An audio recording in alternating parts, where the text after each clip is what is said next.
Welcome to CRE Fast 5. In today's episode on the top 4 mistakes retail landlords make. I'm Carly Iacono. This is an important episode for any investor in their hold period. We'll be covering tenant financials, CAM billing, maintenance obligations, and the landlord-tenant relationship. Let's jump in. The first mistake is not requesting tenant financials when able to. Now, let me start out by pointing out that many leases do not require the tenant to provide financials or sales reporting to the landlord. If this is the case with your property, do not despair. Just know that you will have a bit less transparency into the health of your tenant.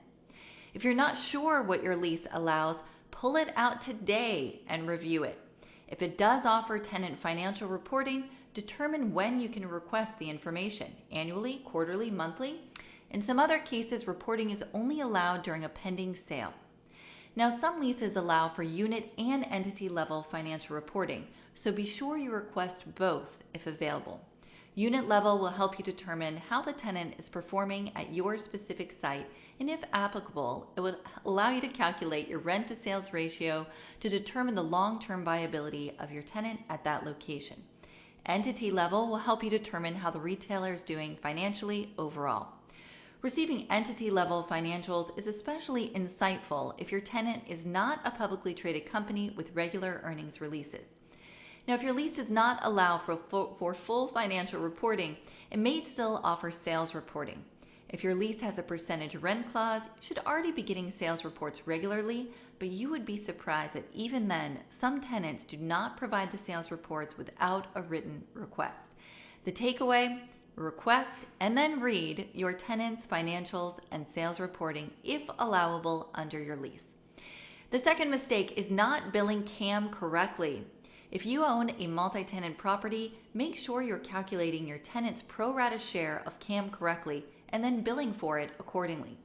If your lease allows for reimbursements of an admin or management cost, make sure that you are billing the tenant for that as well. The goal is to minimize expense bleed to maintain your true net operating income. If you're writing a new lease, be wary of CAM caps. Inflation has caused significant increases in operating expenses over the last few years. While CAM caps may seem hard to reach on a new lease, over time that may not be the case, and the landlord could be stuck bearing the higher costs. The third mistake is not enforcing tenant maintenance obligations under the lease. Is the tenant maintaining the premise up to the standard required in the lease? Enforce these maintenance obligations, such as parking lot repairs or restriping, if allowed under your lease.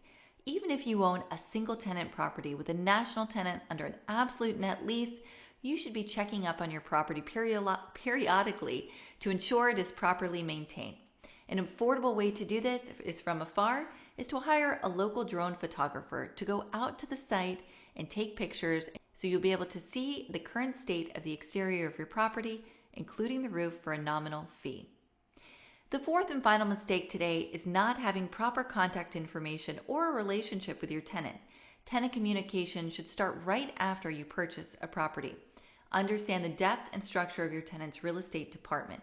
Is it one person who wears many hats, or are there different contacts for things like maintenance, lease administration, and accounting? You don't want to be in a situation where something is wrong or you have a problem and you don't know who to contact.